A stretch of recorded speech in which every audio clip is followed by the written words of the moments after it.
on va flipper la caméra carrément. Non, c'est mieux que tu fasses vers là-bas, comme ça. Ici, là-bas. Tu veux là-bas? Ouais, ouais. Ok, alors on la met ici. Ouais. Comme ça. Alors, on va voir si la vue est bien. Ouais. Non, la vue est très bien. Mais on ne voit pas la TV. Tu préfères qu'on voit la... Il y a l'autre. Il y a l'autre quel? Celui-là, tu l'as activé? Non, tu l'as activé celui-là. Active celui-là. Active celui-là. Reprends ton compte et active celui-là. Je l'ai mis, sinon ça va faire. Non, je vais t'enlever, je vais te monter. Un qu'active une autre caméra, ça va être une vers la TV, une vers l'autre. Ok, il y a la caméra ici. Ah, on va la mieux. Non, ici. Active celui-là. Mais bien sûr, c'est celui-là que tu peux demander. Non, c'est bon. C'est bon? C'est les affilalos. On comprend vite, mais il faut nous expliquer longtemps. C'est ça. Just go into your account and we are done. Alors, qu'est-ce que je fais là? Alors, rentre dans Zoom et active ton code. Ou tu peux, ou sinon tu peux rentrer avec switch. No, you don't have to switch. No, you don't have to switch. Because it's going to be the discount.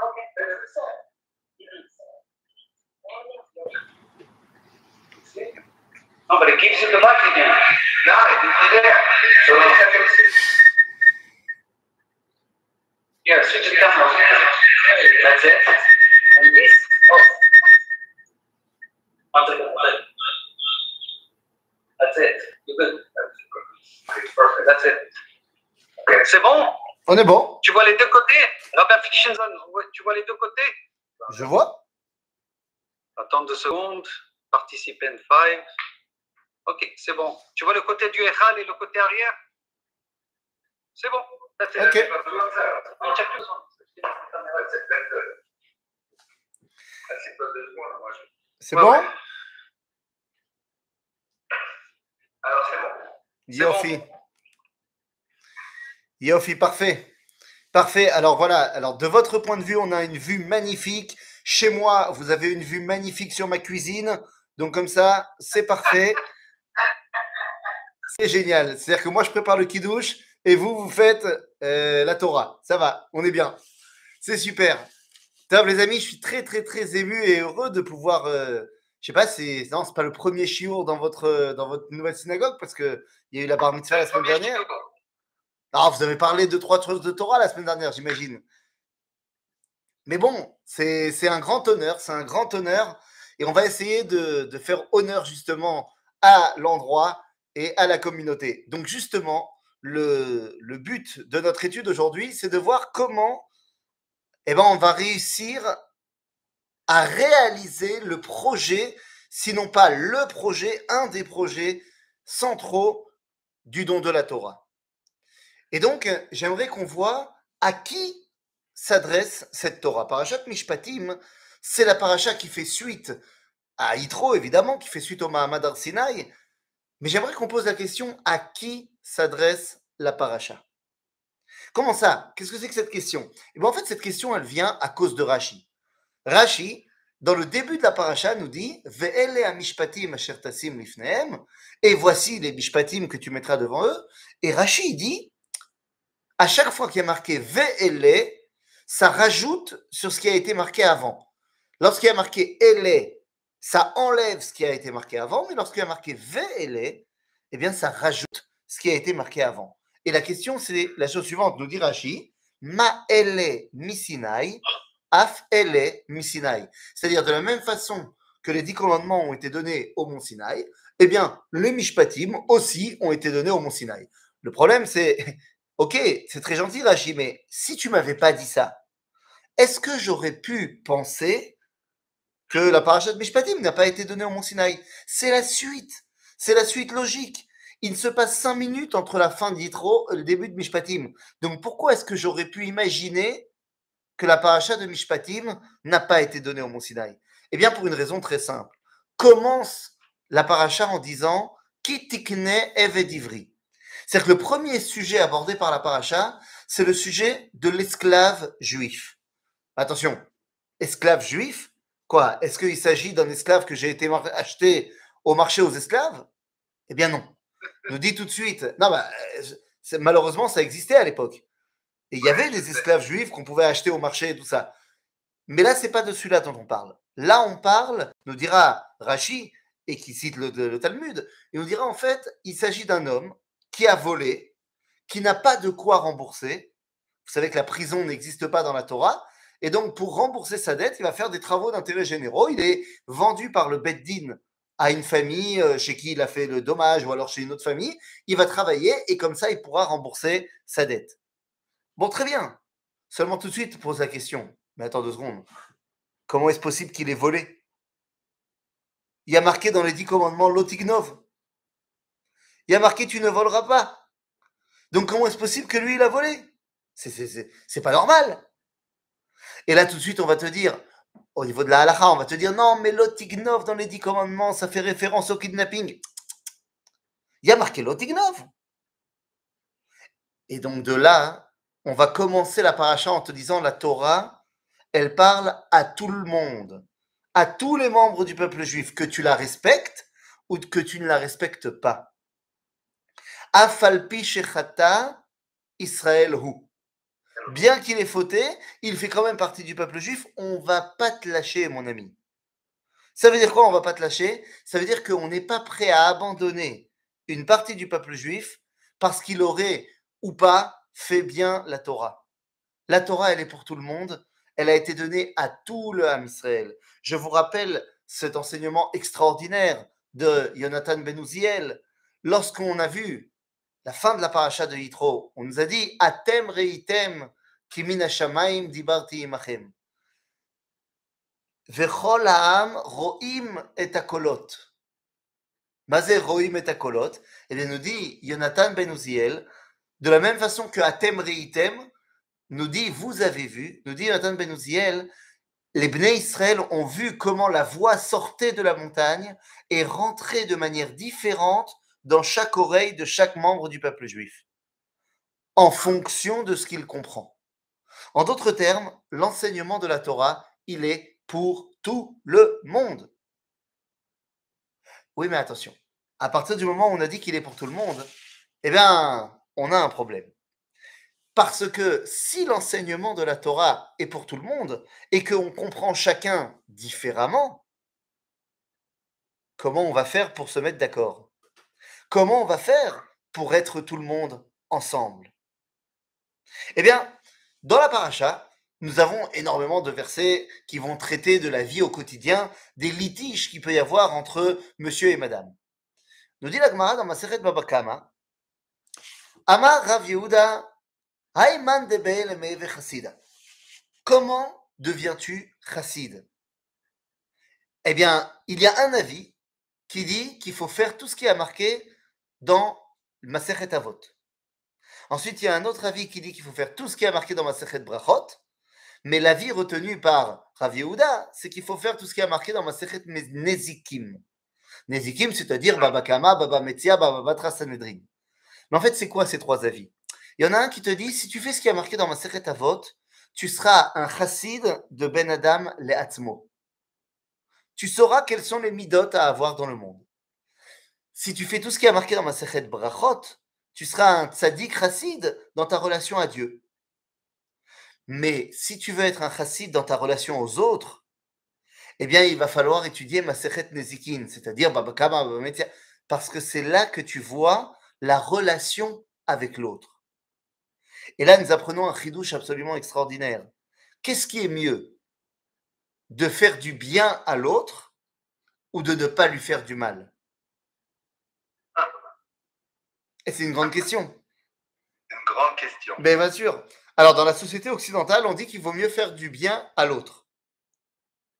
Mais en vérité, d'après la Torah, ne pas faire du mal à l'autre, c'est plus chassid que de lui faire du bien. Pourquoi? Eh bien parce que en ne lui faisant pas de mal, c'est-à-dire en ne rentrant pas dans ses plates-bandes, eh bien tu lui permets d'être libre. Tu lui permets de s'exprimer. Si tu lui fais un cadeau extraordinaire, disons, je ne sais pas moi, tu lui as acheté une voiture. Ah, c'est génial, Toda Rabba, tu lui as acheté une voiture.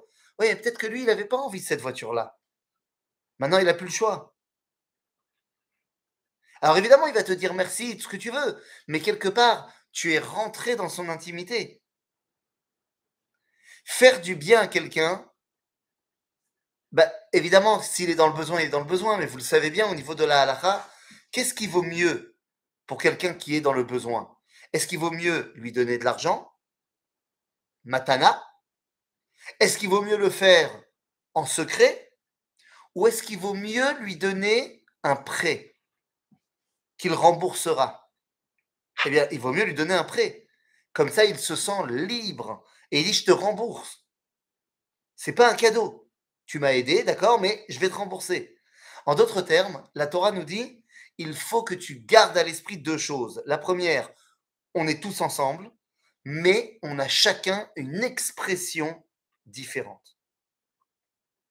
Ça, c'est possible uniquement si on comprend que la Torah, elle est fondamentalement d'abord orale et non pas écrite. On a l'habitude de penser que la Torah orale, c'est l'explication de la Torah écrite. Mais les amis, je suis désolé de vous dire que c'est faux. La Torah a été d'abord orale et ensuite seulement écrite. Prenons un verset que tout le monde connaît. Vayidaber Hashem el Moshe lemor, daber el bnei Israël, va'amarta alehem, va'asu lahem tzitzit. Donc, parachat tzitzit, Dieu l'a donné à Moshe. Une fois que Dieu a fini de donner la paracha à Moshe, qu'est-ce qu'il a fait? Ben, il a été dire au bnei Israël de faire des tzitzit. Daber el bnei Israël, va leur dire. Donc Moshe a été leur dire. Et si un jour, à ce moment-là, tu demandes aux Juifs, tu demandes à monsieur Harry qui est en train de faire ses tzitzit, mais pourquoi tu fais tes tzitzit? Eh bien, il va te dire, parce que Moshe il m'a dit. Et il va te demander, le journaliste, mais c'est marqué où? Réponse, c'est marqué nulle part. Ah, plus tard, Moshe il va rentrer dans sa tente et il va écrire. Mais ça, c'est plus tard. C'est-à-dire que la Torah, elle est fondamentalement d'abord par oral. Et c'est la raison pour laquelle vous avez dans notre paracha, eh bien, ce verset incroyable. Veikar Sefer Abrit, donc dans le chapitre 24, on dit Veikar Sefer Abrit, Vaikra beozne ha'am, vayomru, kol asher diber Hashem, naaseh venishma. Kol asher diber Hashem, naaseh venishma. Et ça, vous savez, c'est un verset que tout le monde connaît. Naaseh venishma. Nous ferons et nous comprendrons.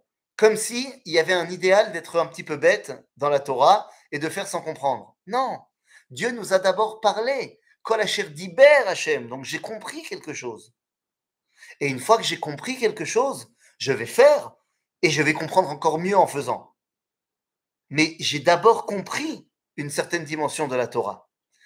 Nous dit ici le Talmud dans le traité de Gittin. Amar Rabbi Yochanan, dans le traité de Gittin à la page 60. Amar Rabbi Yochanan, lo karat akadosh baruch hu brit im Israël, ela bishvil dvarim shebe'al peh. שנאמר, כי על פי הדברים האלה קראתי את ברית ואת ישראל. C'est-à-dire que l'alliance, elle est faite עם התורה שבעל פה. Et l'âme, pourquoi est-ce que c'est si important la Torah שבעל פה? La Torah orale, la transmission de génération en génération. Eh bien, c'est fondamental pour plein de raisons. La première, nous dit Rabbi Yehuda Halevi, dans le Sefer Akuzari, il nous dit quelque chose d'intéressant. Ma'amar Bet, Ma'amar Sheni, le roi des Khazars, il dit, est-ce qu'on peut parler un peu des Karaïm, des Karaïtes? Bon, à l'époque de Rabbi Yehuda Halevi, ils sont très présents. Donc, ces gens qui ont rejeté la Torah écrite, la Torah orale, c'est ça. Ils n'ont accepté que la Torah écrite.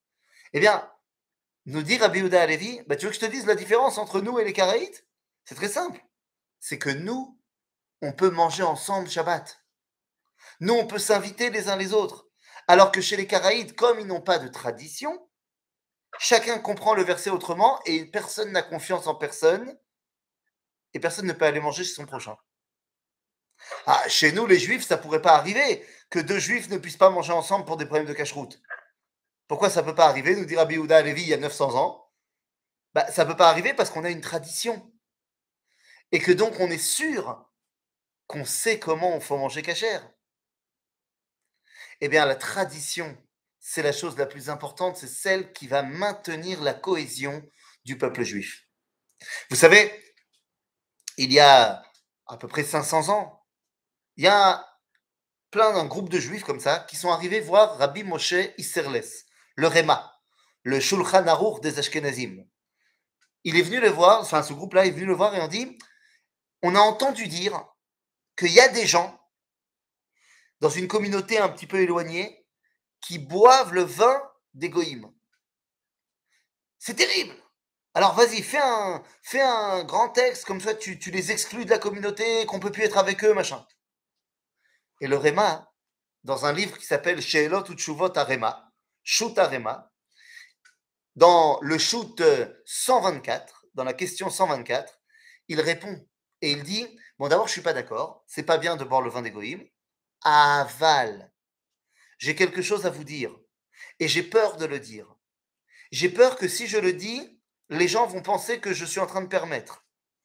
Mais d'un autre côté, j'ai peur que si je ne le dis pas, les gens vont se tromper dans la base du judaïsme. Alors je le dis quand même.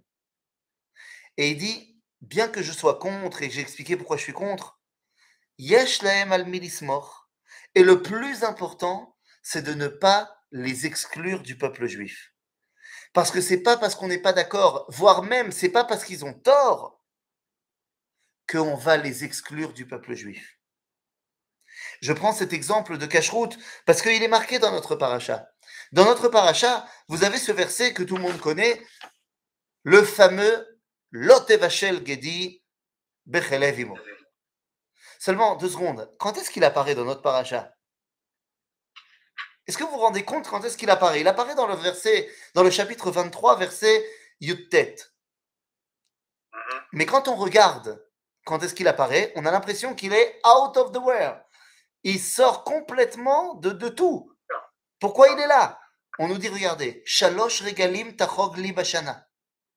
Et chag hamatzot tishmor shivat yamim tochal matzot kasher tziviticha le moed chodesh ha'aviv ki bo yatzata mimitzrayim. Donc on nous parle de Pesach. Velo yirae panai rekam.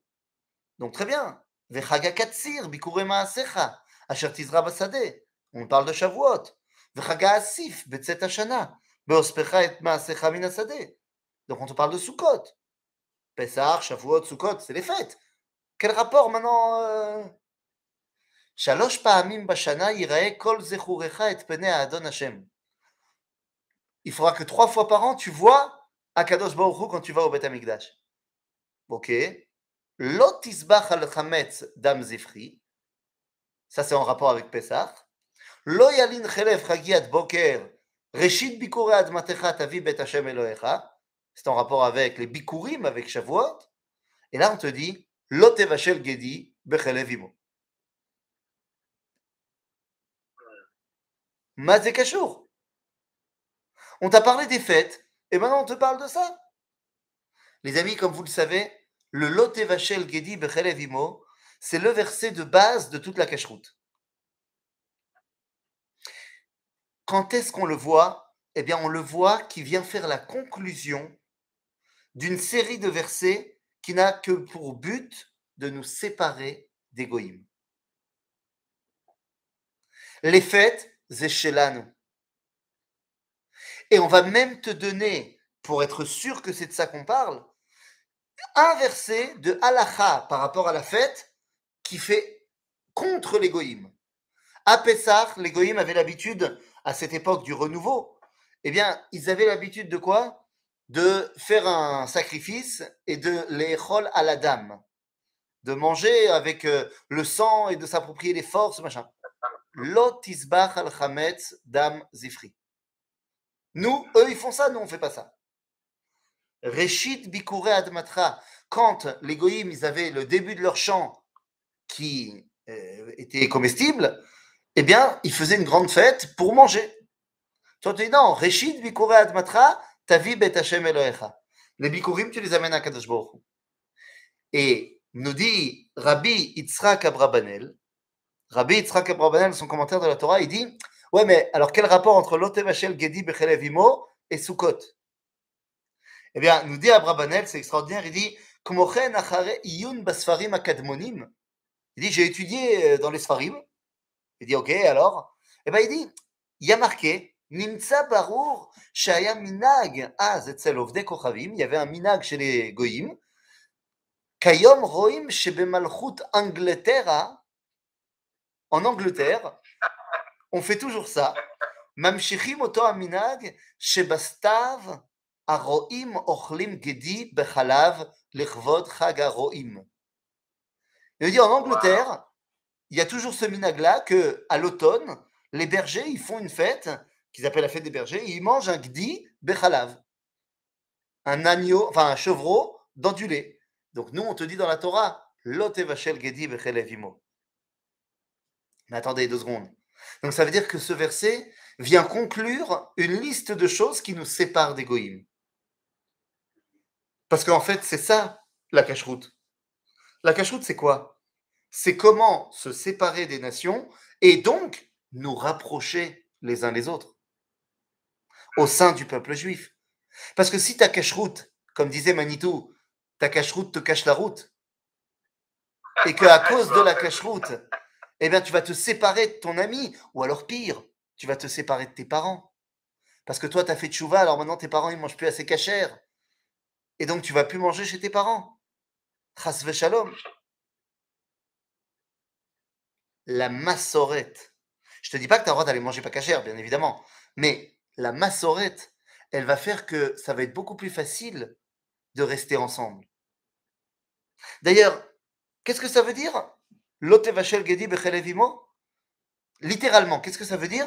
Ça veut dire que tu ne cuisineras pas l'agneau, enfin gedi, ouais, je pense que c'est un agneau, hein, dans le lait de sa mère. Mais question, comment tu sais qu'on parle de lait? Parce qu'il y a marqué chalav. Non, mais comment on sait que dans le verset, je suis d'accord. D'accord, mais pourquoi dans le verset, comment je sais qu'on parle de lait? Ben oui, mais pourquoi ce serait pas chelev? Tu sais, la partie de graisse qu'il y a dans la queue qu'on n'a pas le droit de manger. Il n'y a pas les points dans le Sefer Torah. C'est vrai. Donc comment tu sais qu'il y a marqué chalav et pas chelev? Attends, ça c'est une bonne question. Hein? Je vais te dire mieux que ça. Comment tu vas lire dans la paracha cette semaine? Tu vas lire Lotev Hashem Gedi Bechalev Imo. C'est les deux, c'est un mix. C'est Chalev. Elle n'en devine. Bah, tu sais d'où on sait? Massoret. Massoret Torah Shebe Alpe, qu'on sait que ça veut dire le lait. En d'autres termes, tout ce qui va faire la cohésion du peuple juif, eh bien, c'est la Massoret. C'est tout simplement la Torah Shebe Alpe. La reine, il y avait une question qui avait été posée à l'époque du Rambam. Qu'est-ce qu'on fait avec les gens qui se sont éloignés du judaïsme et qui ont voulu se convertir au christianisme? Le Rambam, il est très clair. Il dit, pour les gens qui sont les premiers d'entre eux qui ont fait fauter les autres, il faut être extrêmement intransigeant. Mais pour le juif qui ne connaît pas grand-chose et qui s'est laissé influencer, il dit, il faut essayer de le ramener par tous les moyens. Parce qu'il est un membre à part entière du peuple d'Israël. Les amis, c'est de cela qu'on est en train de parler. La nécessité de rattacher le peuple juif. Nous dit Rabbi Yosef Albo. Rabbi Yosef Albo, dans son livre Sefer HaIkarim, nous dit la chose suivante. ועוד לפי שאי אפשר שתהיה תורת השם יתברך שלמה באופן שתספיק לכל הזמנים, c'est pas possible que la Torah écrite elle tienne pendant toutes les générations. Pourquoi? Parce que la Torah écrite, elle parle à une génération bien précise. Elle a été donnée il y a 3500 ans à des gens qui sortent d'Égypte. Et donc il y a plein de choses dans la Torah écrite qui ne sont pas expliquées. Parce que c'était évident pour eux, mais qui ne le sont pas du tout pour nous. Et je vais devoir aller à un mariage lundi, et on va lire la Ketouba, et on va dire que dans la Ketouba, il s'engage à donner le Khatan Kemoar Abetulot. C'est comme ce qui a marqué dans la Torah, Kemoar Abetulot. Mais on ne sait pas ce que c'est, nous, Moar Abetulot, la dot. Combien c'est? Il n'y a pas marqué dans la Torah, parce qu'à l'époque, tout le monde le sait. Et donc, la Torah orale, elle est obligée de nous expliquer c'est quoi Moar Abetulot. En d'autres termes, nous dit Rabbi Yosef Albo ici, je continue, et il dit לפי שהפרטים המתחדשים תמיד בענייני האנשים כמשפטים והדברים הנפלאים הם רבים מאוד. chaque génération, il a ses nouveaux débats, ses nouveaux conflits, ses nouveaux problèmes, sa nouvelle technologie. Comment est-ce que tu crois qu'il y a tout qui va être marqué dans un bouquin qui a été donné il y a 3500 ans? C'est pas possible. Donc, eh ben, c'est Biglal Ze, Alken, Nitenu le Moshe Besinaï, Alpe, Dvarim Kolelim, Kol Torah Kula. Moshe a reçu la Torah orale qui va transmettre à Yoshua, qui va transmettre de génération en génération, qui va faire qu'on va pouvoir savoir quand on va inventer l'électricité, ben est-ce que c'est Kasher Shabbat ou est-ce que c'est pas Kasher Shabbat? Parce que vous savez bien que Moshe, il ne savait pas comment on utilise une plata. Est-ce que la plata, c'est Kli Rishon, c'est Kli Sheni? Est-ce qu'on a le droit de poser, de reposer? Est-ce qu'on a le droit de mettre quelque chose de mouillé ou pas quelque chose de mouillé? Kol Ze Itril im Moshe Rabbeinu. Vous vous rappelez forcément de cette agada fantastique où Moshe Rabbeinu, Kadosh Baruch Hu, lui dit, écoute, toi je te kiffe, je te permets de faire un petit voyage temporel, tu peux aller dans toutes les générations, aller regarder un petit peu ce qui se passe. Et il rentre par une porte dans le Beth Midrash de Rabbi Akiva. Et il entend Rabbi Akiva faire un shiur. Et Moshe ne comprend pas. Il est en train de parler de quoi? Il est en train de parler des tagim, des couronnes qu'il y a sur les lettres dans le Sefer Torah. Et Moshe ne comprend pas. Et il commence à devenir tout blanc. Il dit, c'est pas ce que j'ai enseigné. Et à un moment donné, il y a un élève qui demande, Rabbeinu, minayin lechazot, d'où tu sais tout ça? Et Rabbi Akiva, il dit, Halacha le Moshe Misinaï. Halacha le Moshe Misinaï. Moshe, il est là et il ne sait pas. Et la Haggadah, elle dit que Nachadaato, que Moshe, il était content. Et moi, j'aurais été à la place de Moshe, je me serais levé, j'aurais dit, mais j'ai jamais dit ça. Mais pas du tout. Bon, c'est pour ça que c'est pas moi qui ai été choisi pour être Moshe. Mais en tout cas, bébête, comment Moshe, il sait? En fait, Moshe, il comprend une chose fondamentale. Lui, il transmet la Torah. Il devient un tuyau qui transmet la parole d'Akadosh Baruch Hu. Il y a des choses qu'il est tout à fait conscient de transmettre. Et il y a des choses qu'il ne sait pas qu'il est en train de transmettre. Mais l'élève, lui, il a compris. L'élève, lui, il a reçu. Vous savez, c'est comme le Rav Kook, il écrivait, il n'a pas écrit les livres qu'on connaît du Rav Kook en mode ordonné. Lui, il écrivait, et ses deux grands élèves, son fils, le Rav Tzvi Yehuda Kook, et son autre élève, le Rav Anazir, le Rav David Cohen, qui ont mis en page, si tu veux, ordonner les livres. Et lorsque le Rav Anazir, il a fini la première version de Orot HaKodesh, il l'a donné au Rav Kook, il l'a lu, et là, le Rav Kook, il a dit, ah, ben maintenant, je comprends ce que j'ai marqué. C'est-à-dire, grâce à toi, je comprends ce que j'ai dit. En vérité, qui est en train d'accoucher de qui? Est-ce que c'est le Rav qui accouche de l'élève ou est-ce que c'est l'élève qui accouche du Rav?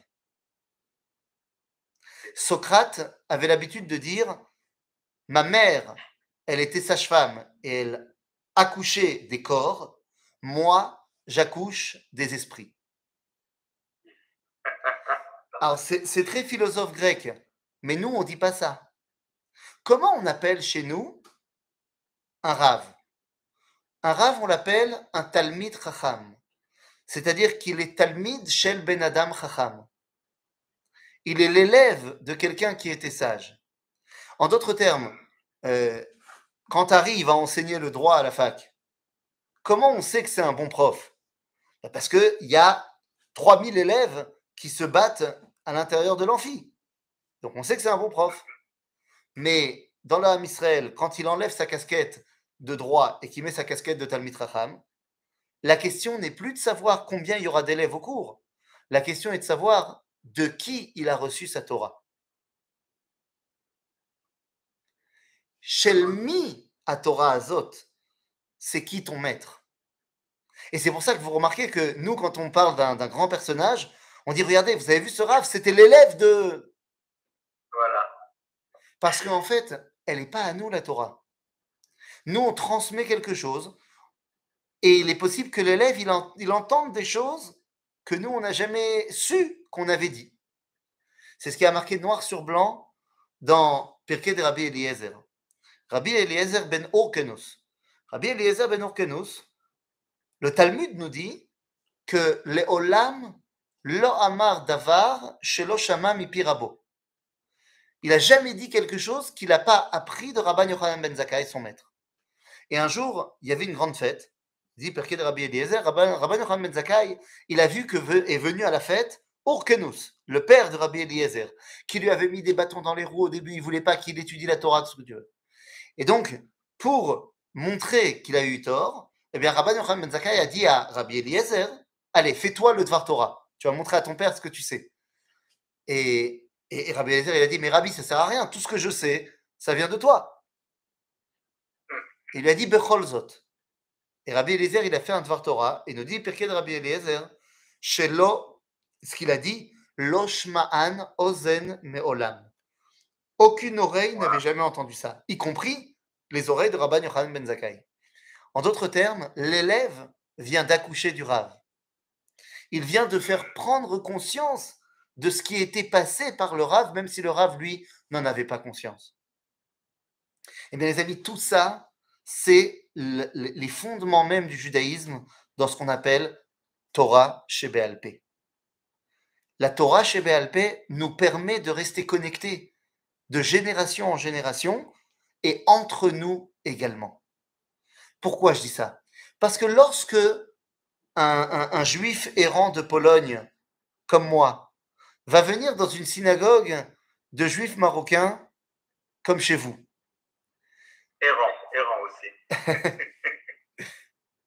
Bah, quoique tu l'as appelé Echal Shlomo, la choule. Donc Echal Shlomo, c'est vraiment c'est le pont directement avec Jérusalem, ça.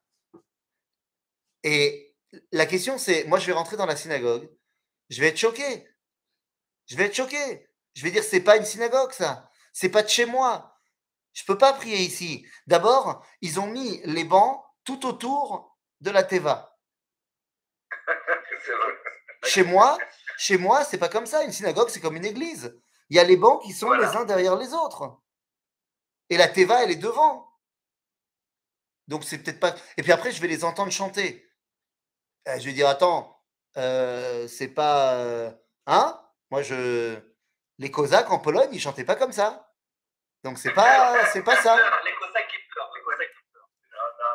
Tu sais, tu rigoles. Tu rigoles. J'ai fait un shiur hier. Ouais, pour moi, c'est hier. Hier soir. Pour vous, c'était il y a quelques heures.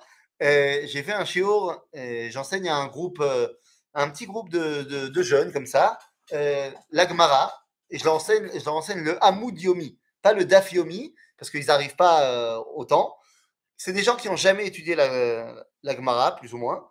Et en fait, ce qui s'est passé, c'est que, je vous raconte l'anecdote, il y a, en fin novembre, si je ne me trompe pas, ou début décembre, je ne me rappelle plus exactement la date, je suis parti en Pologne, accompagner une école pour guider là-bas.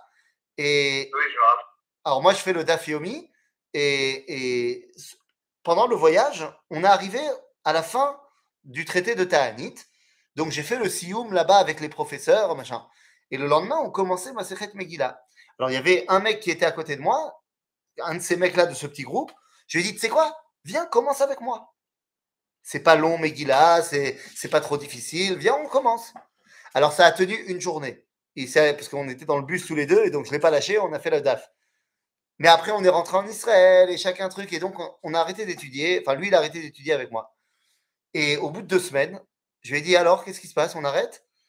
Et avec un groupe donc de 4 autres personnes, je leur ai dit, allez, venez, on se remet, et on fait une Hamoud par jour. Cette année, il y a 2 Hadar, donc comme ça, on aura le temps, et on fait Siyum à Purim. Et on le fera avec toi d'ailleurs, hein, parce que je fais un Yomi avec ma fille, ma Selat Megillah. Eh ben, tu vois? Avec l'école. Eh ben, c'est extraordinaire. Eh ben, voilà, fantastique. Alors justement, on a étudié donc là, Mamash, là, c'était il y a quelques heures. Donc on a étudié machin dans notre limoud, et de quoi on est en train de parler là-bas dans le Hamoud Yomi? On est en train donc d'étudier Masechet Megillah, et on essaie de comprendre qui que quoi qu'est-ce. Et je leur explique un truc fondamental au niveau de la Megillah et des Ashkenazim et des Sfaradim. Je leur dis, tu sais, c'est quand le moment préféré des Ashkenazim dans la lecture de la Megillah? Il y a deux moments qui sont les moments préférés des Ashkenazim. C'est quand on change l'air et qu'on reprend l'air de Tisha B'Av. Ah là, les Ashkenazim sont contents. Là, tu les fais pleurer, ça les fait kiffer. C'est le moment où on dit que Achashverosh, il a sorti les kelim du Beth Amikdash. Alors là, on change et on te dit Mekalim Shanim. Alors là, les Ashkenazim, ils sont en folie. On leur a fait du Tisha B'Av, ils sont contents. En Malahasot, les amis, quand je vais arriver dans Tassina, je vais entendre la liturgie, je vais dire, mais c'est pas de chez moi. Et tout d'un coup, je vais regarder Torah Sheba'al Peh. Je vais regarder, mais d'où ça vient la transmission. Et je vais entendre que, même si c'est pas le même air, c'est les mêmes textes. Et même si après, je vais avoir plein de marlocotes au niveau de la halakha, on va faire un repas de folie pour Shabbat et tout. Et je vais leur dire, non mais attends 2 secondes. Comment ils m'ont préparé leur thé là? Klisheni, Klishlishi, Ashkenazim, Sfaradim, Shulchan Aruch, Rema. Et même si moi, je vais être possède qu'un autre truc, je vais me rendre compte que ce que eux ils font, c'est pas qu'ils ont rejeté la Torah, c'est leur façon de s'attacher à la tradition d'Israël. Et c'est pour ça que je vais pouvoir quand même manger avec eux. Alors quel est le danger de ce que je viens de dire? Parce que ça c'est une phrase que je pense est une belle phrase, mais il y a un danger. Et vous connaissez ça mieux que moi aux États-Unis. Il y a des mouvements aux États-Unis qui disent justement, puisqu'on va être tous ensemble, on a tous le droit d'avoir une façon de comprendre la Torah, y compris le monde reform. Hein? On a aussi une compréhension de la Torah, c'est pas la même, on n'a qu'à être ensemble. Pour qu'une compréhension de la Torah, qui n'est pas la même que la mienne, soit légitime, il y a une seule condition à remplir, une seule. C'est que je m'inscrive dans la transmission de la tradition de génération en génération. C'est-à-dire que lorsque j'entends que toi, t'es possèque, je sais pas moi, comme le Rif, et pas comme le Roche, je sais que le Rif, c'est Kadosh Elion, et je sais que c'est un rabbin orthodoxe qui s'inscrit dans la Torah de Moshe. Alors c'est vrai, moi je suis plus possèque comme le Roche, mais le Rif, c'est bon, ça passe. Donc même si au final, moi chez moi je fais pas pareil, je sais que ce que tu fais c'est cachère. Mais à partir du moment où tu dis, moi le Rif, il est sympathique, mais si moi j'ai une autre compréhension au XXIe siècle, je me détache de ça et puis c'est pas grave. À ce moment-là, ça ne devient pas légitime. Donc, si tu veux, le mouvement libéral réformé, pourquoi est-ce qu'il n'est pas légitime à nos yeux? Parce qu'il a coupé sa compréhension de la transmission de la tradition de génération en génération. En d'autres termes, la Torah chez Béal Peh, c'est elle qui nous permet d'être tous ensemble. Et ce n'est que lorsqu'on est tous ensemble qu'on va pouvoir se connecter véritablement à Kadosh Baruch Hu. Et c'est ce que dit ici le Rav Kook dans le livre Oroth Israël. Il dit comme ça: Zivuga Shalim de Knesset Israël Bekutsha Beriru, l'union parfaite entre Knesset Israël, Am Israël, et Akadosh Baruch Hu. Hainu, Aishtavut Aratzon Shemitgale Bauma Bichlala. Comment est-ce qu'on voit cette union? C'est l'expression de la volonté du peuple juif. Il y a la halacha qui nous est transmise par les rabbins, et il y a l'expression de la volonté profonde du Ham Israël, qui très souvent précède la halacha. Eh bien ça, c'est l'union totale entre Knesset Israël et Akadosh Baruch Hu. Blama, parce que cette volonté profonde, nous dit le Rav Kook, Bam bi yesod nishmata. C'est dans la base même de sa neshama. Et donc, une fois que tu as laissé s'exprimer cette neshama, eh bien tu as fait le lien entre lui et nous. Et c'est exactement ça. Lorsqu'on nous avait dit, tu veux être un chassid, tu dois apprendre ce qui est marqué dans Masechet Nezikin, c'est-à-dire Baba Kama, Baba Metzia, Baba Batra. En fait, c'est pourquoi faire. Pourquoi c'est bien de ne pas porter atteinte à ton prochain? Parce que comme ça, ensemble, vous allez pouvoir être libre de vous exprimer et ensemble, on va pouvoir dévoiler Akadosh Baruch Hu. J'aurais simplement, pour terminer, que vous compreniez à quel point ces 3 masertotes de Baba Kama, Baba Metzia, Baba Batra, qui sont des masertotes très compliqués, très techniques, En fait, leur rôle, c'est de dévoiler Echad. Comment commence Masechet Baba Kama? Elle commence par Arba Avot Nezikim. C'est-à-dire qu'on est Mefuzarim Be'arba Kanfot Haaretz. Une fois qu'on a terminé Masechet Baba Kama, alors on s'est réunis. On n'est plus Mefuzarim Be'arba Kanfot Haaretz. Et donc la première Mishnah de Masechet Baba Metzia, c'est Shnaim Ochazim Betalit. זה כבר לא 4, זה 2 אוחזים בטלית. זה אומר מצתיה, וזה אומר מצתיה, וזה אומר כולה שלי, וזה אומר כולה שלי.